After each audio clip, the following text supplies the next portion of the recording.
I've been investing into an all-world ETF for the last year and a half, and I'm now sitting at around £4,100 sitting in one singular ETF.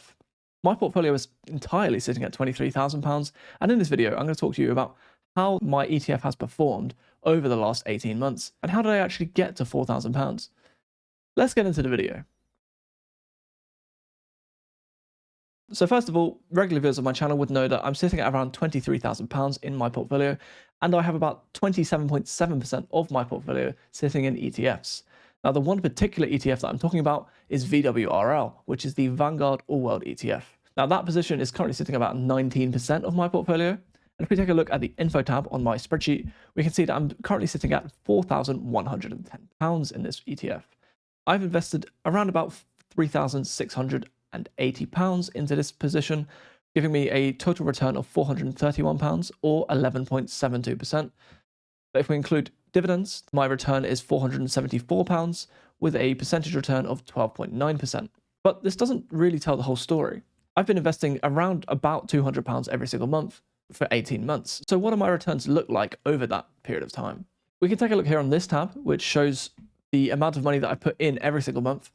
So in December, I put in around about £222, which comes out to about 2 shares. I'm trying to aim currently for about 2 shares every single month, which with the prices currently sitting about £111, comes to £222 every single month. But some months I put in more, some months I put in less. So if we take a look, December was 2 shares, November was 2 shares, October was around about 3 shares, September 4, August 3, July 3, June I put 1 in at £102. May, I added 6 shares at £612, and I think that's because there was a bit of a dip and I actually missed any input in April. So April was 0, March was 2, February 1, January 2, December 1, November 1, October 2, September 1, August 1, July 1, and June 1. And that's where I first started inputting into this ETF. And as you can see, I was first buying into this ETF when it was around about £87.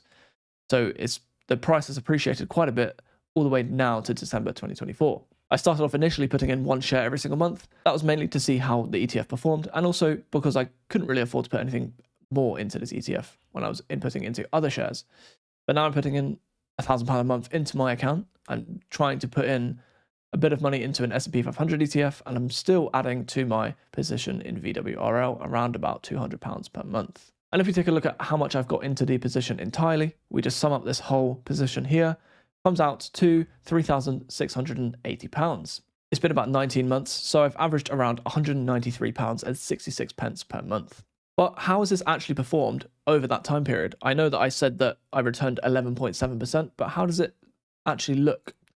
So on a money-weighted actual return, I returned 11.72%.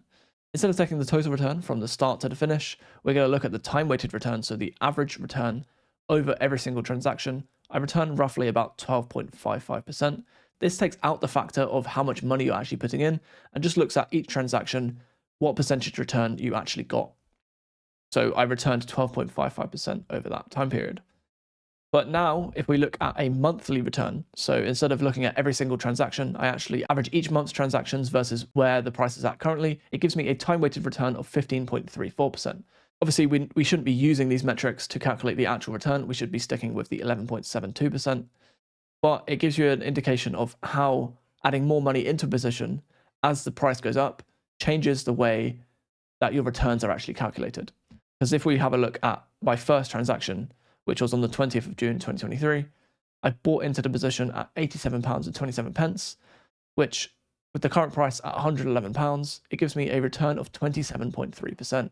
And that is over double, nearly triple what my return is currently. If we're looking at what my return is, which is around £430, I probably would have returned somewhere around £1,000, £500 to £600 more if I just lump summed in that £3,600 at the start. Now, obviously, I didn't have that £3,600 at the start in June 23, but it gives you an indication of what it would have looked like. An easier way of visualizing this is actually coming over here to this graph. I've actually plotted the percentage return over time, so each month from June 2023, what my percent return would have looked like at the end of the month, and I've actually plotted that against the number of shares that I've inputted into the position each singular month.